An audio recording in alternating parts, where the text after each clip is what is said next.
En esta ocasión, toca hablar de la antiquísima ciudad de Akkad o Acadia, que dio lugar al conocido como Imperio Acadio. Situado en Mesopotamia, este imperio fue uno de los primeros de la historia y estuvo vigente entre el 2334 y el 2154 a.C., pero acabó derrumbándose debido a luchas internas, hambrunas y presiones externas. Como vimos en vídeos anteriores, Mesopotamia es considerada una de las principales cunas de la civilización. Su nombre significa literalmente entre ríos y sus límites eran los ríos Éufrates y Tigris, en el actual Irak. Sin embargo, el imperio acadio, entre otros reinos, se extendía más allá de estas fronteras. La primera ocupación humana conocida de Mesopotamia se remonta al final del Paleolítico, alrededor del 10.000 a.C.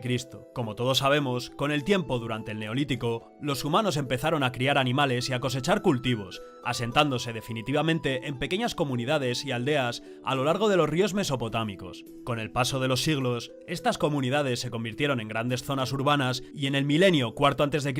se desarrolló la primera civilización de Sumeria, considerada la primera verdadera civilización de Mesopotamia. Estos sumerios crearon una de las primeras formas de escritura, la cuneiforme, y fueron los responsables de haber enriquecido Mesopotamia con las tecnologías de irrigación y el comercio. Durante estos primeros años de civilización, en Sumeria había numerosas ciudades-estado. Cada ciudad-estado tenía su propio gobierno y su propio gobernante, y a menudo los estados rivales se disputaban el territorio y el poder. En otros casos, las ciudades-estado formaban alianzas cuando les beneficiaba mutuamente. Aunque el sistema de ciudades-estado era eficaz para promover la autonomía local, limitaba enormemente la capacidad de Mesopotamia para formar un estado cohesionado y unificado. Así pues, la unificación de Mesopotamia bajo dominio de la gran ciudad de Akkad bajo mandato del rey Sargón fue un momento de enorme importancia histórica, pues significó el nacimiento del primer imperio centralizado. Pues bien, este Sargón el Grande de Akkad gobernó entre los años 2334 y el 2279 a.C. y fue el primer gobernante del imperio acadio, es decir, el primer emperador de la historia. Según fuentes primarias, Sargón nació de una madre humilde que lo abandonó. Un jardinero lo encontró y lo crió como si fuera suyo. En algún momento, Sargón se convirtió en copero del rey de Kish, una de las muchas ciudades-estado de Mesopotamia. Una vez muerto el rey de Kish, Sargón se hizo con el poder de la ciudad y procedió a expandir su territorio. Logró conquistar varias ciudades-estado importantes de Mesopotamia, entre ellas la Gran Akkad, que estableció como su capital. Y es aquí donde cobra importancia nuestra ciudad. Desde allí, Sargón aprovechó la leyenda de sus orígenes humildes para atraer un gran número de seguidores de la clase baja y trabajadora que probablemente le veían como un libertador y reformador. Como ocurría en épocas posteriores y en otras sociedades, la desigualdad de clases era muy extendida y las clases bajas desarrollaron un fuerte odio hacia la clase alta. Así, Sargón contaba con una poderosa base de apoyo social. Una vez que Sargón consiguió establecer su imperio gracias a su destreza y poderío militar, se dedicó a las cuestiones administrativas para mantener su territorio, asignando estratégicamente a sus seguidores de mayor confianza a puestos de poder, desde donde supervisaban la organización de más de 65 ciudades. En general, el imperio acadio bajo el mandato de Sargón experimentó una mejora en la vida de los ciudadanos, con un sistema fiscal justo para todas las clases, un aumento del comercio, la construcción de carreteras y sistemas de riego y también el primer sistema postal. Su legado sería recordado en toda Mesopotamia durante los siguientes 3000 años. Sargón reinó durante 56 años y murió de causas naturales, tras lo cual fue idolatrado como una figura casi divina.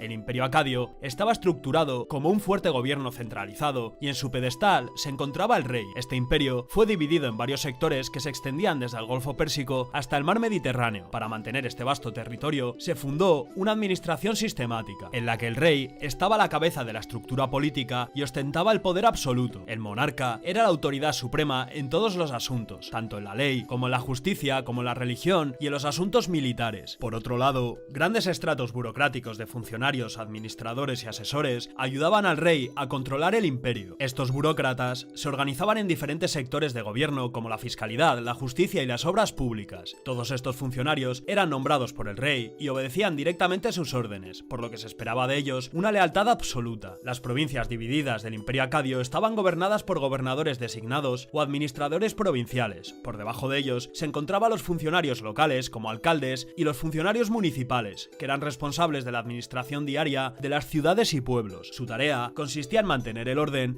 y garantizar la lealtad y la obediencia del asentamiento al imperio. Acadia también contaba con un complejo sistema jurídico gestionado por jueces y abogados. La legislación se basaba en un código de leyes conocido como las leyes acadias. Este códice abarcaba diversos temas como el matrimonio, el divorcio, los derechos de propiedad y los delitos penales. El objetivo de este sistema era garantizar la justicia y proteger los derechos de los individuos. Pero bueno, a pesar de sus muchos e impresionantes logros, el imperio acadio acabó decayendo y se derrumbó definitivamente en el año 2154 a.C.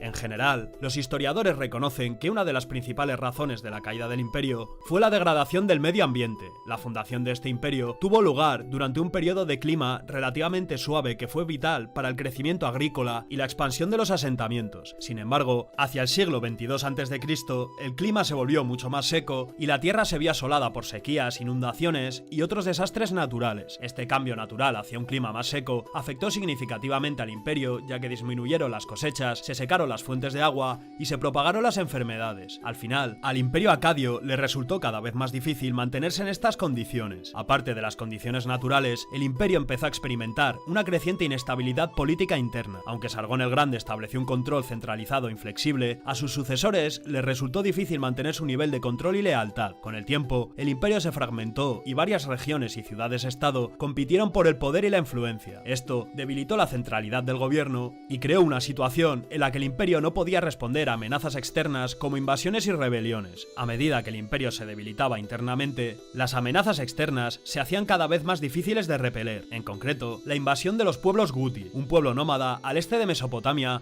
que se convirtió en el problema más importante del imperio. En el siglo XXII a.C., los guti lanzaron una invasión a gran escala que terminó por derribar el imperio.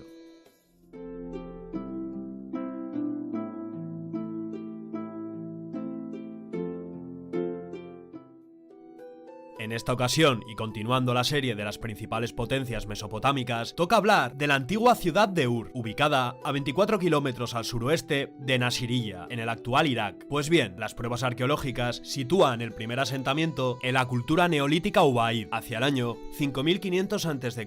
Los Ubaid florecieron en Ur durante casi 2000 años, y su ocupación se caracterizó por la presencia de una delicada cerámica pintada a mano, y además se construyeron casas de caña y adobe que a menudo se entremezclaban con ladrillos cocidos al horno, y habían establecido también prácticas de producción agrícola domesticada y métodos de crías de animales. La zona fue testigo de un gran crecimiento poblacional gracias a las redes comerciales, la urbanización y la aparición de un temprano sistema de escritura pictográfica. Aunque los restos son escasos, los periodos Uruk y Yemdat Nasar se establecieron en Ur gracias a la presencia de sellos cilíndricos, así como la cerámica hecha a torno del periodo Uruk y la cerámica policromada del Yemdet Nasar. Pero ninguna de estas dos culturas dejaron estructuras monumentales en Ur. Sin embargo, se descubrieron restos dispersos de suelos de arcilla adosados a muros hechos de conos de mosaico. Además, en esta época se establecieron nuevas prácticas de enterramiento, concretamente la de inhumar a los muertos en posición fetal flexionada, la primera vez que esto se veía en la historia de la Baja Mesopotamia.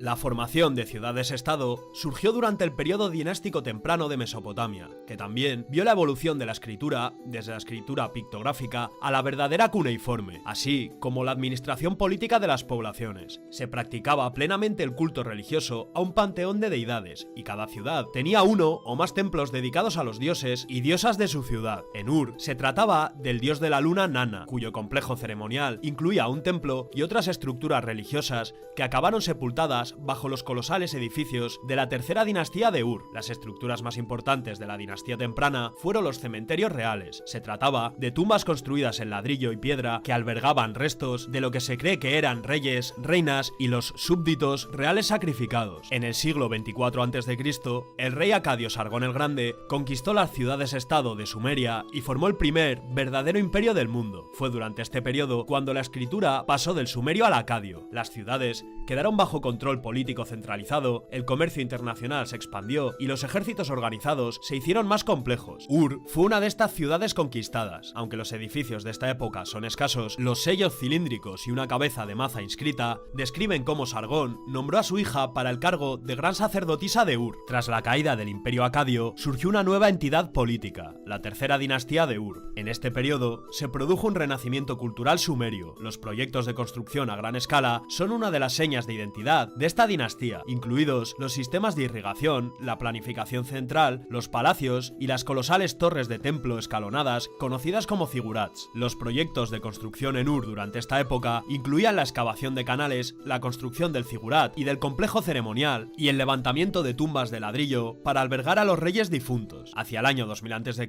la tercera dinastía de Ur cayó ante una invasión elamita y fue sustituida por pequeños estados independientes como las dinastías Isin y Larsa. La vida doméstica en Ur continuó sin trabas bajo el nuevo liderazgo de Isin-Larsa y después de Babilonia, pero la ciudad perdió su importancia política. Durante esta época se llevó a cabo la reconstrucción de vastos complejos de viviendas, que incluían grandes barrios residenciales, capillas comunitarias y pequeñas tiendas o zocos. Se produjeron también grandes cantidades de tablillas con inscripciones que incluían los nombres de reyes desde las dinastías Isin-Larsa hasta el rey de la antigua Babilonia Hammurabi. Hammurabi, como vimos en capítulos anteriores, fue famoso sobre todo por sus códigos de leyes, que establecía las normas de justicia y castigo para todo aquel que cometiera un delito. Aunque el gobierno de Hammurabi sobre Ur fue tranquilo, aproximadamente en el 1740 a.C., los habitantes locales se rebelaron contra su hijo, Samu-Siluna, quien sofocó duramente la rebelión que dejó gran parte de la ciudad dañada por el fuego y secciones completamente destruidas. Tras la caída del imperio babilónico a manos de los invasores hititas, la región cayó en un estado de agitación política hasta que los casitas, una cultura originaria de los montes Zagros en el actual Irán, se hicieron con el control en torno al 1600 a.C.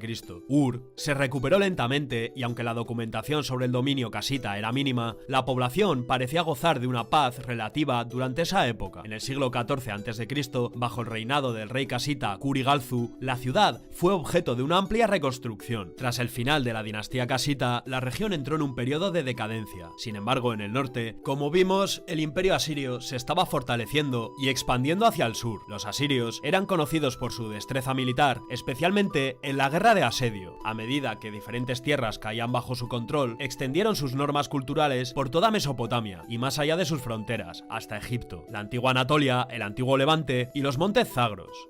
Ur fue controlada por las gobernaciones asirias y aunque se reformaron templos y santuarios, la importancia de la ciudad comenzó a declinar a medida que las redes comerciales se desplazaban hacia el norte. El imperio asirio acabó cayendo y su vasto territorio fue tomado por los neobabilonios a finales del siglo VII a.C. Bajo el dominio de los neobabilonios, la región experimentó una gran prosperidad, principalmente gracias a los cultivos agrícolas, el comercio y también se distinguió por ser la última verdadera dinastía autóctona de Mesopotamia. Fue también durante esta época cuando los reyes Nabucodonosor y Nabónido ordenaron vastas reconstrucciones, incluida la reconstrucción de todo el centro de la ciudad de Ur, centrándose en las estructuras religiosas, así como en la erección de una enorme muralla interior.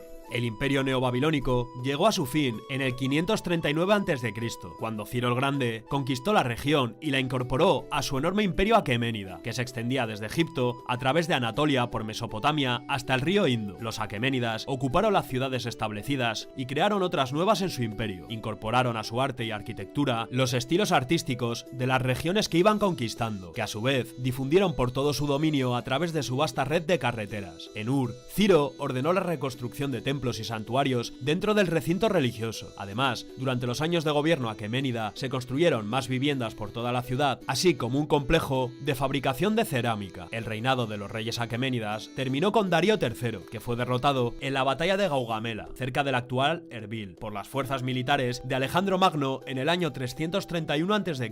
Fue durante este periodo, en algún momento cercano al final del siglo IV a.C., cuando el río Éufrates cambió de curso y se desplazó unos 16 kilómetros al este de la ciudad de Ur. Sin una fuente de agua para el riego, la agricultura y el sustento de la población, esta ciudad no pudo prosperar. Aunque es posible que algunos individuos permanecieran durante un breve periodo de tiempo, toda la población acabó desplazándose, dejando atrás sus casas, centros comerciales, santuarios y templos. Esto marcó el fin de Ur, ya que la última tablilla de arcilla con inscripciones encontrada en la ciudad databa del final del reinado de Alejandro.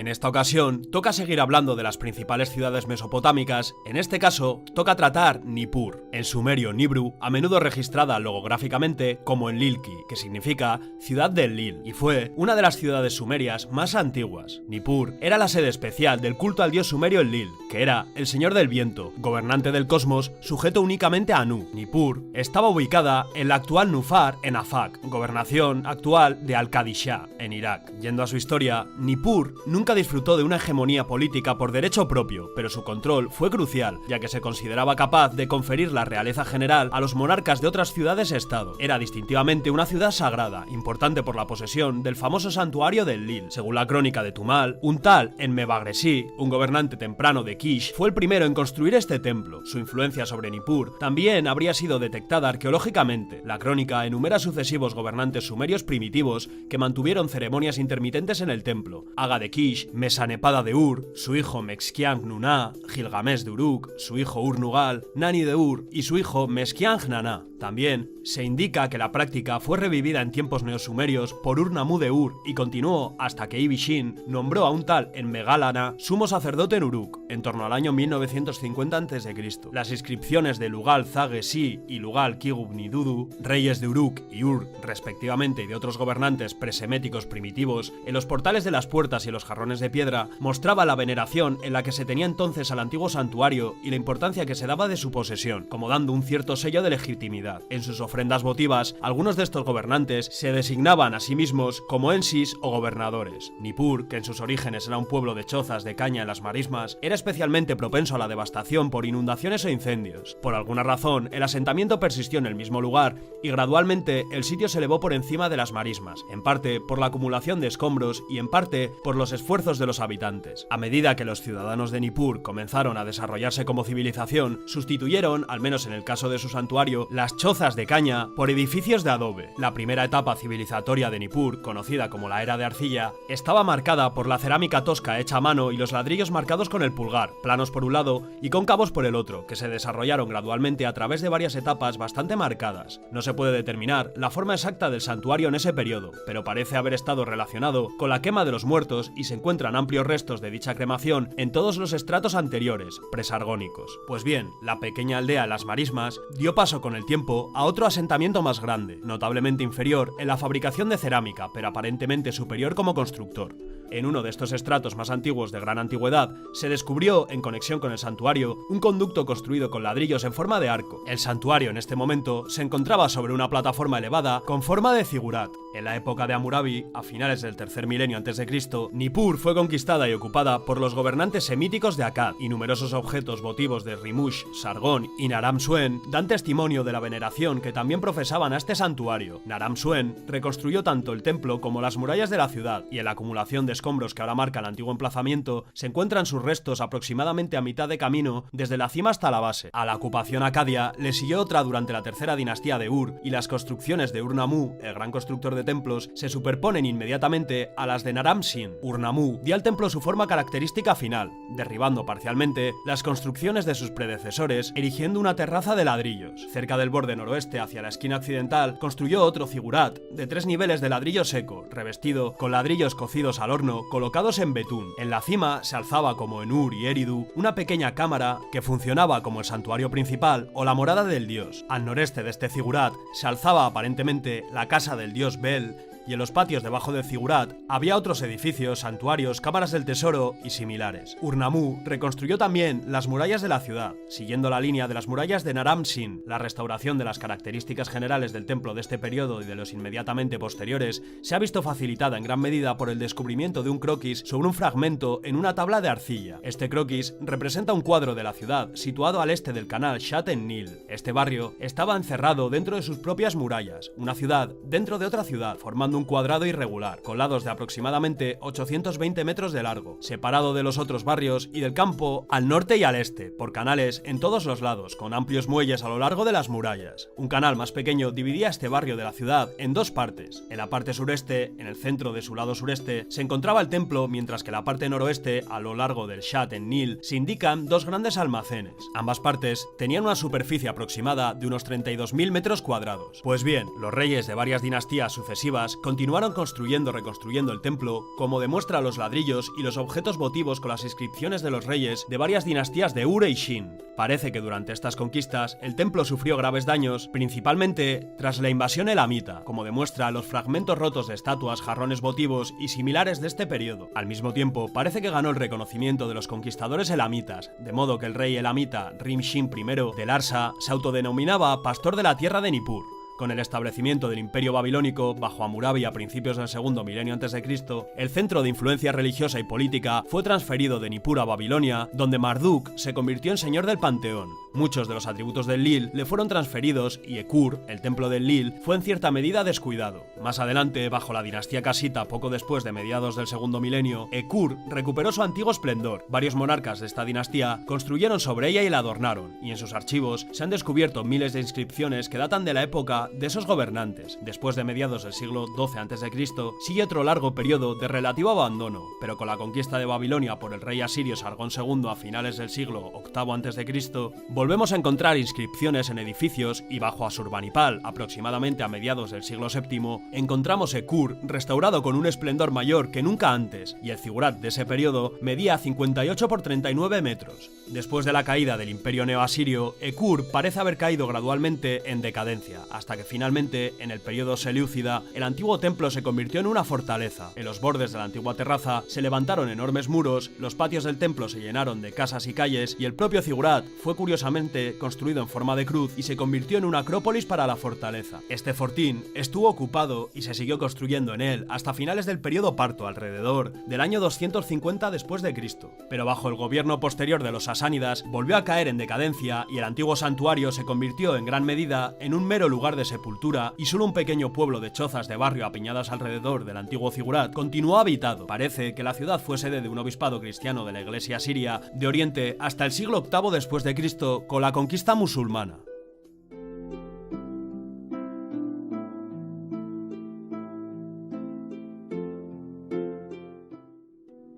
En esta ocasión, toca hablar de la antigua ciudad de Uruk, situada en el actual Irak, a unos 250 kilómetros al sur de Bagdad, en un antiguo brazo del río Éufrates, conocido en la Biblia como Erek, actual Huarca. Uruk fue la primera gran ciudad de Sumer, construida en el milenio V a.C.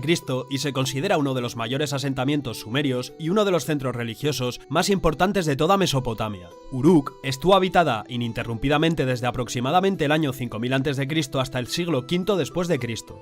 El legendario Gilgamesh fue el rey de la primera dinastía de la ciudad y héroe de la famosa epopeya que lleva su nombre. Construyó allí las murallas de la ciudad hace 4700 años, como indican los textos cuneiformes, y el complejo del templo de Eana, dedicado a la diosa Inanna o Istar, diosa del amor, la procreación y la guerra, simbolizada por la estrella Venus. Su culto pasó a griegos y romanos bajo el nombre de Afrodita o Venus, que tenía exactamente los mismos atributos que Istar.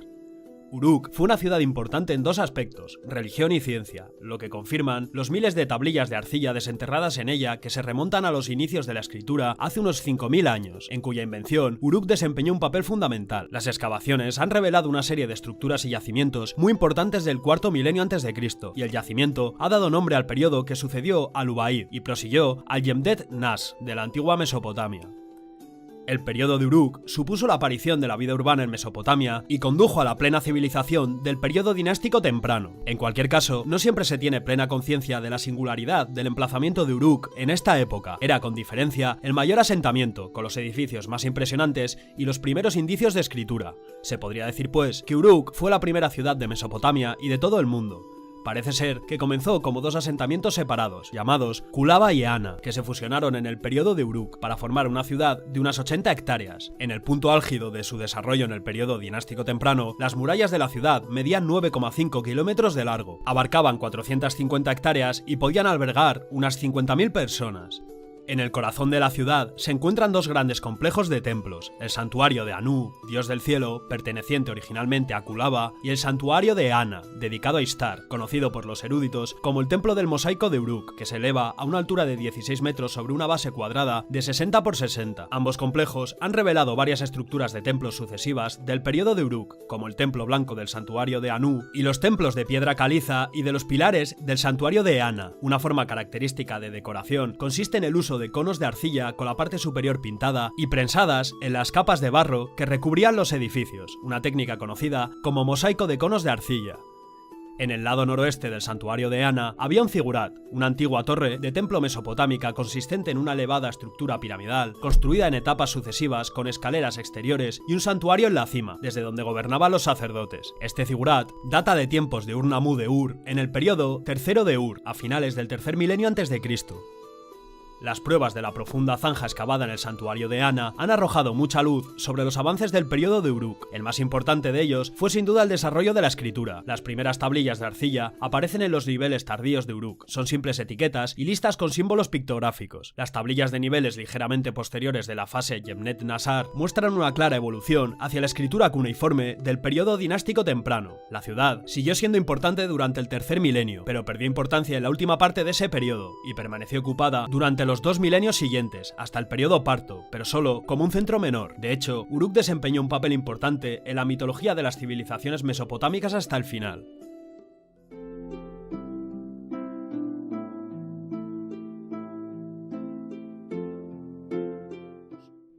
En esta ocasión, y siguiendo la serie de Mesopotamia, toca hablar de la magnánima ciudad de Lagash. Lagash es una antigua ciudad situada al noroeste de la confluencia de los ríos Tigris y Éufrates, al este de Uruk y a unos 22 kilómetros al este de la moderna ciudad de As-Satra. Lagash fue una de las ciudades más antiguas del Próximo Oriente. El antiguo yacimiento de Surgul o Nina está a unos 9,7 kilómetros de la ciudad. La cercana Girsu, a unos 25 kilómetros al noroeste de Alibá, fue el centro religioso del estado de Lagash. El templo de Lagash era Eninu, dedicado al dios Ningirsu. Pues bien, vamos con su historia. De las principales inscripciones halladas en Girsu, como los cilindros de Gudea, se deduce que Lagash fue una importante ciudad sumeria a finales del tercer milenio antes de Cristo. En aquella época estaba gobernada por reyes independientes, Urnanse y sus sucesores, que se enfrentaban a los elamitas por el este y a los reyes de Kiengir y Kish por el norte. De hecho, algunas de las obras anteriores a la conquista acadia son también extremadamente interesantes, en particular la conocida como Estela de los Buitres de Anatum y el gran jarrón de plata de Temena, que además está ornamentado con el animal sagrado de Ningirsu, Anzu, un águila con cabeza de león con las alas desplegadas, agarrando un león en cada garra. Con la conquista acadia, Lagash perdió su independencia, convirtiéndose su gobernante Oensi en vasallo de Sargón de Akkad y sus sucesores, pero Lagash siguió siendo una ciudad de mucha importancia y sobre todo un centro de desarrollo artístico. Tras el colapso del estado de Sargón, Lagash volvió a prosperar bajo sus reyes independientes, Urbaú y Gudea, y mantuvo amplias comunicaciones comerciales con reinos lejanos. Según sus propios registros, Gudea traía cedros de las montañas Amanus y también de Líbano y de Siria, también diorita de Arabia Oriental y cobre y oro de Arabia Central y Meridional. Mientras tanto, desde el punto de vista militar, los ejércitos de Lagash libraban continuas guerras con Elam en el este. La suya fue especialmente la época del desarrollo artístico. Incluso tenemos una idea bastante aproximada del aspecto de Gudea, ya que colocó en los templos de su ciudad numerosas estatuas o ídolos que se representaban a sí mismos con gran realismo, conocidas como las estatuas de Gudea. En la época de Gudea, la capital de Lagash se encontraba en realidad en Girsu. El reino tenía una superficie aproximada de 1600 kilómetros cuadrados, contaba con 17 grandes ciudades, 8 capitales de distrito y numerosas aldeas, unas 40 conocidas por su nombre. Según una estimación, Lagash fue la ciudad más grande del mundo entre el 2075 y el 2030 a.C. Poco después de la época de Gudea, Lagash fue absorbida por el estado de Ur, en el periodo Ur III, como una de sus provincias principales. Existe alguna información sobre la zona durante el periodo de la antigua Babilonia, pero después parece haber perdido importancia. Al menos, no sabemos nada más de ella hasta la construcción de la fortaleza seleucida mencionada, cuando parece haber pasado a formar parte del reino griego de Caracene. Volviendo atrás, uno de los eventos más importantes de esta ciudad fue su conflicto con Umma, y es que hacia el 2450 a.C., Lagash y la ciudad vecina de Umma se enfrentaron tras una disputa fronteriza. Según se describe en la Estela de los Buitres, el actual rey de Lagash, Eanantum, inspirado por el dios patrón de la ciudad Ningirsu, partió con sus tropas para derrotar a la ciudad vecina. Los detalles iniciales de la batalla no están claros, pero la estela es capaz de retratar algunos detalles vagos sobre el acontecimiento. Según los grabados de la estela, cuando los dos bandos se encontraron en el campo de batalla, Eannatum desmontó de su carro y se puso al frente de sus hombres a pie. Tras bajar sus lanzas, el ejército de Lagash avanzó sobre el ejército de Umma en un denso muro de escudo. Tras un breve enfrentamiento, Eannatum y su ejército obtuvieron la victoria sobre el ejército de Umma. A pesar de haber sido herido en el ojo por una flecha, el rey de Lagash vivió para disfrutar de la victoria de su ejército. Esta batalla es una de las primeras batallas organizadas que conocen los eruditos e historiadores, y de ahí su importancia. Como punto interesante también está el tema de las dinastías, pues puesto que no se encuentran en la lista de los reyes de Sumeria, aunque se ha encontrado un suplemento extremadamente fragmentario en sumerio conocido como los gobernantes de Lagash. En él se relata cómo después del diluvio, la humanidad tenía dificultades para cultivar alimentos para sí misma, al depender únicamente del agua de lluvia, y además se cuenta que las técnicas de irrigación y cultivo de la cebada fueron impartidas entonces por los dioses. Al final de la lista se lee escrito en la escuela, lo que sugiere que se trata de una producción escolar. Se puede distinguir algunos nombres de los gobernantes de Lagash, enumerados a continuación, como Ur-Nanshe, Anetum, Enentarcid, Ur-Ningirsu, Ur-Bau y Gudea. Desde el punto de vista arqueológico, Lagash es uno de los mayores montículos arqueológicos de la región, con unas dimensiones aproximadas de 3,2 por 1,6 kilómetros, y se calcula que su superficie oscilaba entre 400 y 600 hectáreas. El yacimiento está dividido por un canal que atraviesa el montículo en diagonal.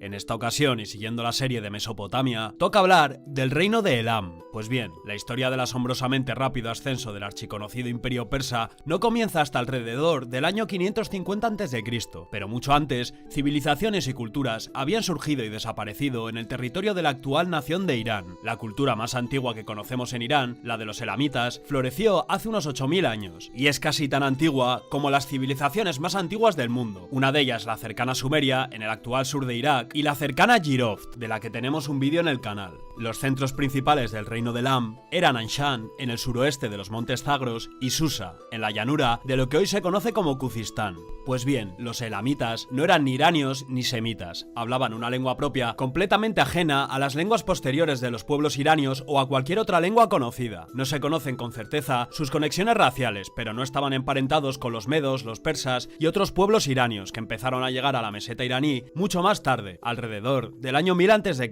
Sin embargo, ocuparon gran parte del territorio que más tarde dominarían los iranios y los persas, y su cultura y arte influyeron en el desarrollo posterior de su imperio. El primer periodo de este pueblo es el conocido como periodo protoelamita, entre el 4000 y el 2700 a.C.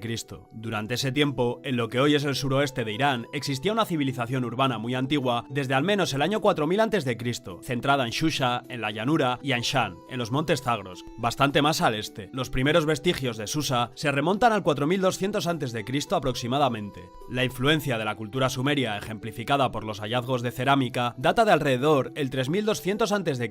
En Luristán ya se trabajaba el bronce, y hacia el 3000 la lengua elamita se comenzó a escribir en cuneiforme. Tras esta época llegó el conocido como antiguo periodo elamita, entre el 2700 y el 1500 a.C. Durante este tiempo aumentó la competencia con Sumeria, dominándose mutuamente durante algunos periodos. La expansión más allá de las zonas centrales originales no solía durar mucho. Hay indicios de comercio con la civilización del Valle del Indo en el noroeste de la India, pero de esta etapa no se conoce mucho más. Después vino el periodo medio, entre el 1500 y el 1100 a.C.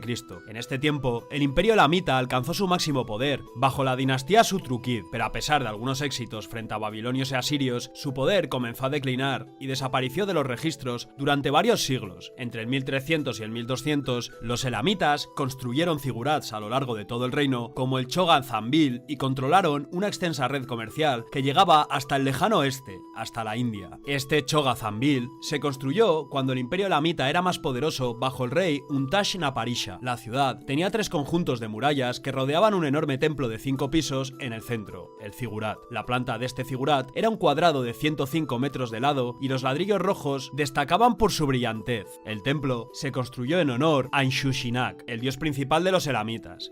Se han encontrado restos de palacios y algunos otros templos entre las murallas exteriores y centrales, pero la zona que está entre las murallas interiores y centrales estaba repleta de templos a otras divinidades elamitas. Se han encontrado más de 5000 inscripciones en los ladrillos utilizados para construir el complejo. Una de cada 10 filas tenía inscripciones. Una de ellas dice esto tan curioso: yo, Untash-Naparisha, he construido un templo de ladrillo de color dorado, ladrillo de color plateado, piedra de... aquí no se sabe muy bien qué ponía, piedra de ópalo, negro y piedra blanca de la zona, y he dedicado esta zona sagrada a los dioses Inshushinak y Naparisha.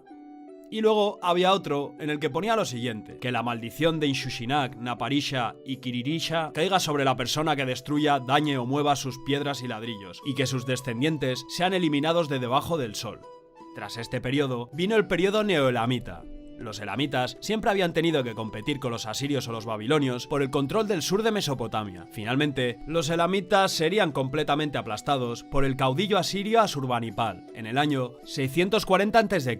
En sus crónicas se jacta de lo siguiente: en un mes arrasé todo Elam, privé a sus campos del sonido de las voces humanas, del paso del ganado y de las ovejas, del estribillo de los animales alegres. Elam nunca se recuperó realmente y fue conquistada de nuevo por los medos cuando aplastaron a los asirios hacia el 605 a.C. En la parte sureste de Elam, en los montes Zagros, se había desarrollado un pequeño reino bajo el gobierno del persa Teispes hacia el 650 a.C., según consta en el cilindro de Ciro. En los textos babilónicos se denomina Anshan. Cuando los medos fueron conquistados por Ciro en el 540 a.C., la antigua capital elamita de Susa también se convirtió en persa. La mayor parte de nuestros conocimientos sobre los antiguos elamitas proceden de su capital en Shusha y de yacimientos cercanos en Khuzistán. Sin embargo, varios yacimientos al este de los montes Zagros también pueden tener conexiones elamitas. Dos de los más interesantes son los siguientes: Tepesialk, un misterioso túmulo cerca de Kashan, donde se han descubierto restos humanos del 3500 a.C. y que es posible que fuera el lugar donde se construyeron las tumbas. Podría haber sido también el emplazamiento de un zigurat. Y luego está Jiroft, del que, como dije antes, ya hablamos en el canal, que era un rico centro comercial en la ruta hacia el este y que, según algunos arqueólogos, puede ser considerada como la primera civilización del mundo. Pues bien, los iranios que se habían infiltrado en la región de Anshan desde finales del segundo milenio antes de Cristo ya se habían asimilado a los elamitas y habían establecido una identidad como persas. De hecho, la dinastía de Teispes reinó en Anshan durante mucho tiempo. Los dos pueblos estaban tan interconectados que no tiene sentido separarlos en realidad. La cultura elamita perduró y la lengua siguió escribiéndose y utilizándose para la administración en todo el imperio persa. De hecho, el texto más antiguo de la inscripción, Visitum de Darío, está en elamita. El propio nombre de Ciro incluso es elamita, y se ha sugerido de hecho que el imperio persa debería llamarse en realidad el imperio elamita.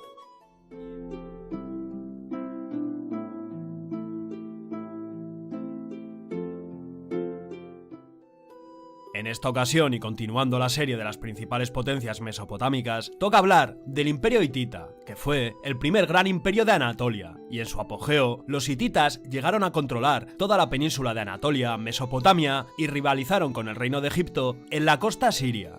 La palabra hitita procede del nombre Hiti del Antiguo Testamento, pero ellos se conocían a sí mismos como los Hatusa. Los hititas emigraron de Europa Oriental a Asia Menor hacia el año 2000 a.C. En esta época, los gobernantes mesopotámicos controlaban la meseta de Capadocia mediante colonias comerciales. Hacia el año 1900 a.C., los hititas subyugaron a los pueblos de Asia Menor y desarrollaron varias ciudades. La lengua hitita, de la familia de las lenguas indoeuropeas, se convirtió en el principal dialecto político y, de hecho, es la primera lengua documentada en la zona. La invención del carro tirado por caballos permitió a los hititas establecer su dominio y convertirse en un gran imperio. Esta tecnología militar permitió a los hititas acoplar una plataforma de 3 personas con ruedas detrás de un caballo. Con arqueros montados en carros, los hititas expulsaron a los asirios y unificaron toda Asia Menor hacia el 1700 a.C. El imperio hitita antiguo, entre el 1700 y el 1450 a.C., dio inicio a la civilización hitita. Los primeros reyes gobernaban mediante concesiones reales, otorgaban grandes propiedades a los nobles que podían proporcionar carros de combate al ejército. Mediante este sistema económico-militar, los hititas controlaban la meseta de Anatolia y el norte de Mesopotamia con puño de hierro, o en este caso, con ruedas de carro. Hacia el 1650 a.C., los monarcas hititas construyeron la gran capital de Hatusa, actual Bogazkale, a unos 200 kilómetros al este de Ankara. La gran capital se situaba en el nexo de las rutas comerciales mesopotámicas y era el hogar, supuestamente, de los antiguos dioses hititas. A mediados del siglo XII a.C., Hatusa contaba con 50.000 habitantes. En la actualidad, el gran yacimiento de Hatusa, con el cercano templo rupestre de Yazilkaya, es un gran tesoro arqueológico y un destino muy popular para el turismo en Turquía. En el 1500 a.C., los hititas saquearon y destruyeron la gran ciudad de Babilonia, pero el rey hitita regresó a casa con las manos vacías y fue asesinado. Después, el reino cayó en el caos y perdió grandes territorios, por lo que para el siglo XIV a.C., los hititas eran una pequeña potencia regional limitada a la Anatolia central. Entre el 1380 y el 1200 a.C., resurgió el nuevo imperio hitita como una gran potencia imperial. Los monarcas conquistaron pueblos vecinos y crearon grandes tratados legales con reyes clientelares, quienes debían pagar un tributo anual a Hattusa.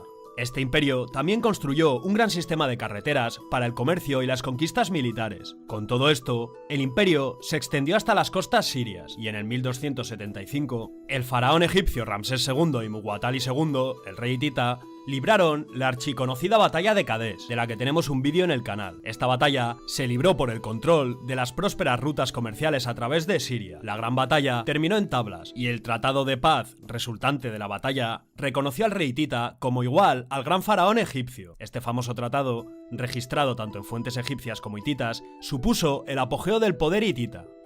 Hacia el 1200, el imperio hitita se fragmentó durante el colapso de la Edad del Bronce. La capital de Hattusa fue incendiada y abandonada en el 1190. Algunos pequeños estados neohititas sobrevivieron en el este de Anatolia hasta el 750, pero los asirios acabaron invadiendo también sus tierras. Los hititas habían aprovechado su burocracia centralizada, su sistema de transporte y de carreteras, su tecnología militar y su posición estratégica para unir a los pueblos de Anatolia. De hecho, el imperio hitita fue el primer gran reino con sede en Anatolia y Capadocia. Pero el imperio hitita no era solo una potencia militar, era también bastante cosmopolita e incorporó las artes, la tecnología y los dioses de otros pueblos a su propia cultura, dando lugar a un gran desarrollo cultural. Los reyes hititas formalizaron tratados legales con otras naciones y estos pactos políticos enumeraban las obligaciones de ambas partes y eran ejecutados supuestamente por los dioses. Los tratados se escribían en cuneiforme sobre tablillas cocidas y a principios del siglo XX se descubrieron miles de ellos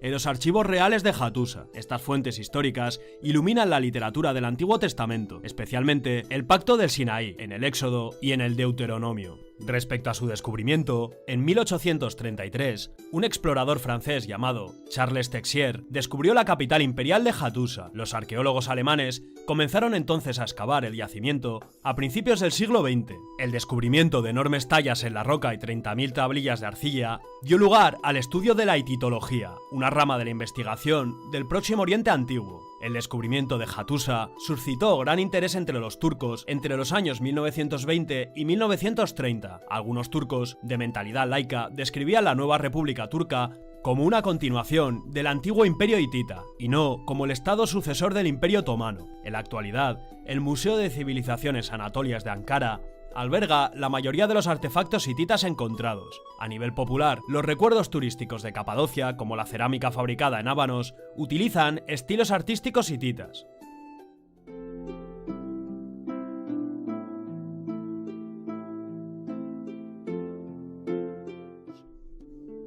En esta ocasión, toca hablar de la antigua y mítica ciudad de Babilonia, una de las ciudades más famosas de toda la antigüedad. Fue la capital del sur mesopotámico desde principios del segundo milenio hasta principios del primero, y la capital del imperio neobabilónico, también conocido como Caldeo, entre los siglos 7 y 6 a.C., cuando la ciudad se encontró en el apogeo de su esplendor. Sus extensas ruinas en el río Éufrates, a unas 55 millas al sur de Bagdad, se encuentran cerca de la ciudad moderna de Al-Hilá, en Irak. Aunque existen rastros de asentamientos prehistóricos, el desarrollo de Babilonia como ciudad importante fue tardío según los estándares mesopotámicos. De hecho, no existía mención de ella antes del siglo XXIII a.C. Después de la caída de la tercera dinastía de Ur, bajo la cual Babilonia había sido un centro provincial, se convirtió en el núcleo de un pequeño reino establecido en el 1894 a.C.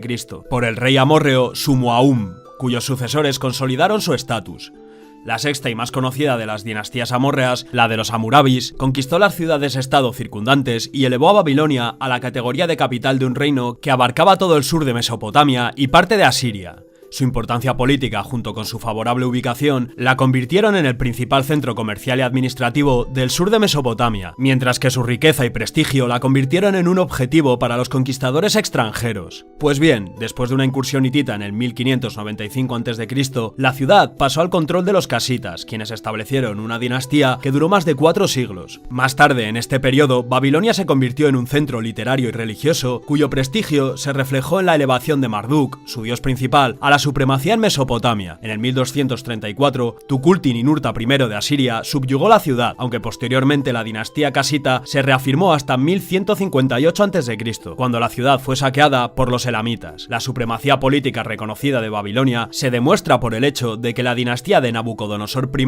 quien gobernó durante más de un siglo, hizo de la ciudad su capital, aunque la dinastía no se originó allí. Justo antes del año 1000 a.C., la presión de los inmigrantes arameos procedentes del norte de Siria provocaron una dislocación administrativa en Babilonia. Desde este periodo hasta la caída de Asiria a finales del siglo VII a.C., hubo una lucha continua entre las tribus arameas o caldeas asociadas y los asirios por el control político de la ciudad. Sus ciudadanos reclamaban privilegios como la exención del trabajo forzado, ciertos impuestos y el encarcelamiento que los asirios, con un trasfondo similar, solían estar más dispuestos a reconocer que los miembros de las tribus inmigrantes. Además, los ciudadanos enriquecidos gracias al comercio se beneficiaban de un poder imperial capaz de proteger el comercio internacional, pero sufrían económicamente a manos de las tribus disruptivas. Tales circunstancias hicieron que Babilonia normalmente prefiriera al gobierno asirio al arameo o al caldeo. Desde el siglo IX a.C. hasta finales del siglo VII, Babilonia estuvo casi continuamente bajo soberanía asiria, ejercida generalmente a través de reyes nativos, aunque a veces los reyes asirios gobernaban en persona. La estrecha participación asiria en Babilonia comenzó con Tiglat-Pileser III, como resultado de la presión de las tribus caldeas sobre los territorios de la ciudad y la usurpación varias veces del trono. Los desórdenes que acompañaron a la creciente ocupación tribal finalmente persuadieron al monarca asirio Senaquerib. Creía que era imposible controlar pacíficamente Babilonia y en el 689 ordenó la destrucción de la ciudad. Su hijo Asaradón anuló esa política y tras expulsar a los miembros de las tribus y devolverles las propiedades de los babilonios, emprendió la reconstrucción de la ciudad, pero la imagen de Marduk, retirada por Senaquerib, se conservó en Asiria durante todo su reinado, probablemente para impedir que cualquier usurpador potencial la utilizara para reclamar la realeza. A mediados del siglo VII estalló una guerra civil entre el rey asirio Asurbanipal y su hermano, quien había gobernado Babilonia como una especie de virrey. Asurbanipal sitió la ciudad, que cayó en sus manos en el 648, después de que la hambruna hubiera llevado a los defensores al canibalismo. Después de la muerte de Asurbanipal, un líder caldeo llamado Nabopolassar, en el año 626, hizo de Babilonia la capital de un reino que bajo el mando de su hijo Nabucodonosor II se convirtió en una gran potencia imperial, el Imperio Neobabilónico. Nabucodonosor emprendió un vasto programa de reconstrucción y fortificación en Babilonia, y las cuadrillas de trabajadores de muchos países aumentaron la mezcla de la población. El sucesor más importante de Nabucodonosor, Nabónido, hizo campaña en Arabia durante una década, dejando a su hijo Belsasar como regente en Babilonia. Nabónido no protegió los derechos de propiedad ni las tradiciones religiosas de la capital e intentó construir monumentos en otros lugares para rivalizar con el gran templo de Marduk. Cuando los persas aqueménidas bajo el reinado de Ciro II atacaron Babilonia en el 539, la capital cayó casi sin resistencia. Una leyenda aceptada por algunos como histórica nos explica que Ciro logró entrar a la ciudad desviando el curso del Éufrates. Bajo los persas, Babilonia conservó la mayoría de sus instituciones, se convirtió en la capital de la satrapía más rica del imperio y según el historiador griego del siglo V Heródoto, era la ciudad más espléndida del mundo. Jerjes I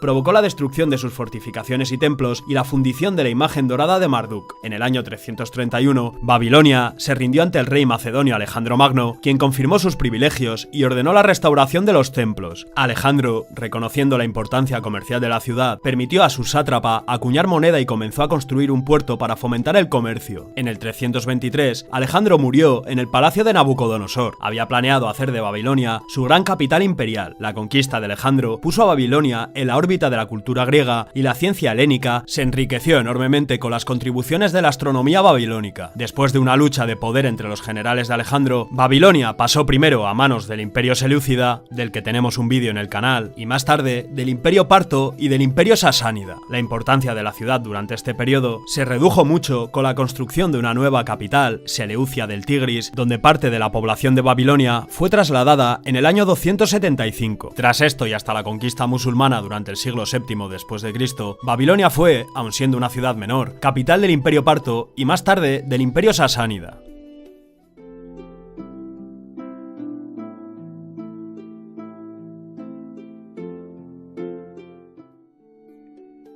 En esta ocasión, y continuando la serie de las principales ciudades mesopotámicas, toca hablar de la antigua ciudad de Asur, situada en la orilla occidental del río Tigris, en el norte de Mesopotamia.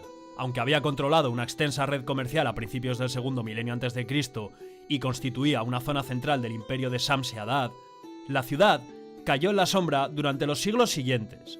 En sus inicios, Asur era una pequeña ciudad comercial, ubicada, como dijimos, en el norte de Mesopotamia. En el periodo asirio medio, después de varios siglos de oscuridad historiográfica e incluso de la pérdida de independencia desde alrededor del 1400 a.C., bajo el poderoso estado de Mitanni, en el norte, la grandeza de Asur emanó en el reinado de Asur-uballit I, que reinó entre el 1365 y el 1330 a.C., quien dio lugar al Imperio Asirio Medio. Desde su capital, en esta ciudad de Asur, Asur-uballit extendió el control asirio sobre las ricas tierras agrícolas de Nínive y Arbela, también al norte. Las nuevas conquistas fueron consolidadas por los reyes sucesores y bajo el reinado del monarca Adad-nirari I, que reinó entre el 1307 y el 1275 a.C., se conquistaron los restos del estado de Mitanni, en decadencia, y el control asirio se extendió hasta el Éufrates y las fronteras del imperio hitita. Asiria alcanzó su mayor extensión durante este periodo asirio medio bajo el rey guerrero Tukulti-Ninurta I, que reinó entre el 1244 y el 1208 a.C.,